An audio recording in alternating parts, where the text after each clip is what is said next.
Okay. அடுத்து காமனா எல்லாரும் இது பண்றது. இது விமென்னுக்கு மட்டும் தான் இது காமனா அஃபெக்ட் ஆகும். அதாவது விமென்னுக்கு மட்டும் தான் அஃபெக்ட் ஆகுங்கிறது உண்மை இல்ல. Women are more commonly affected by thyroid ப்ராப்ளம்ஸ்ங்கிறது உண்மை. பட் அதுக்குன்னு மென் இட் டசன்ட் மீன் நம்ம மென்னுக்கு வந்து அஃபெக்ட்டே ஆகாது அப்படிங்கிறது உண்மை கிடையாது.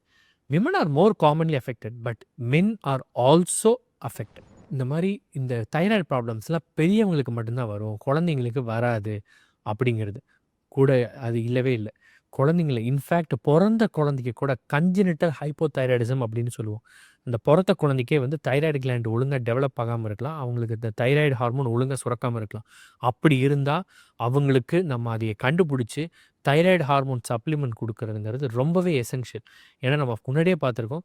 தைராய்டு ஹார்மோன் வந்து ப்ராப்பரான லெவல்ஸ்ல இருந்தா மட்டும் தான் அந்த குழந்தையோட டெவலப்மெண்ட்ங்கிறது ப்ராப்பரா இருக்கும். ஓகே.